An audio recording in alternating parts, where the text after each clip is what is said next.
When you went to Ukraine for the inauguration? Correct. On the 20th.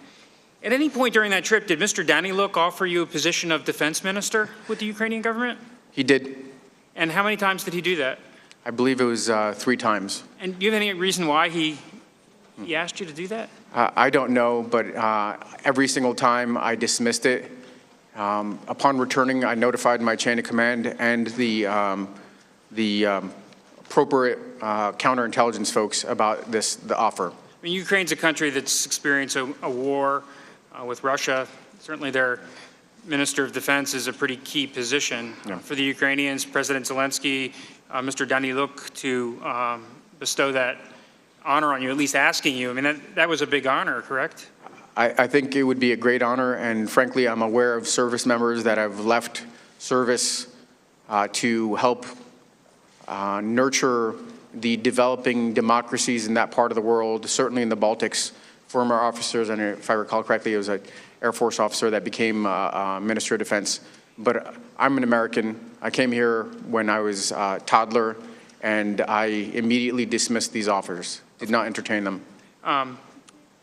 When he made this offer to you initially, did you leave the door open? Was there a reason that he had to come back and ask a second and third time, or was he just trying to convince you? Yeah, Counsel, you know what? It's the whole notion is rather comical that I was being asked to consider whether I'd want to be the Minister of Defense. I did not leave the door open at all. Okay. But it is pretty funny for a Lieutenant Colonel in the United States Army, which really is not that senior, to be offered that illustrious a position. When he made this offer to you, was he speaking in English or Ukrainian? Oh, Mr. Daniluk is a absolutely flawless English speaker. He was speaking in English. Okay. And just to be clear, there were 2 other staff officers, Embassy Kiev staff officers, that were sitting next to me when this offer was made. Okay. Yeah. And who were they? So one of them you may have met. It was Mr. David Holmes, and the other one was, I don't know, I mean, I guess it's another Foreign Service officer, Keith Bean. Okay. Yeah, we met Mr. Holmes last Friday evening. I understand. Yeah. He's a delightful fellow. And you said when you returned to the United States, you papered it up, given your with SCI clearance. Whenever a foreign government makes a overture like that, you paper it up and you tell your chain of command? I did, but I also don't know if I fully entertained it as a legitimate offer. I was just making sure that I did the right thing in terms of reporting, yes. Okay. And did any of your supervisors, Dr. Hill at the time, or Dr. Kupperman or Ambassador Bolton ever follow up with you about that? It's rather significant. Yeah. You know, the Ukrainians offered you the post of defense minister.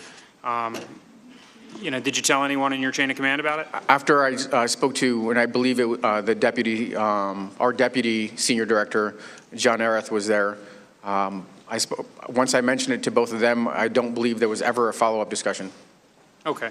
So it never came up with Dr. Kupperman or Dr. Hill?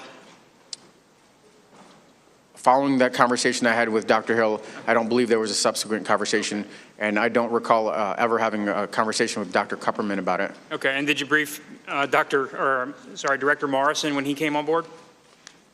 No, I completely forgot about it. Okay, and subsequent to the May trip, did Mr. Daniluk ever ask you to reconsider? Were there any other offers? No. Okay. When he visited for the July 10th meeting with Ambassador Bolton, did it come up again? It never came up again. Okay. And did you ever think that possibly if this information was, got out, that it might create at least the perception of a conflict, that the Ukrainians thought so highly of you to offer you the defense ministry post, on one hand, but on the other hand, you're responsible for Ukrainian policy at the National Security Council?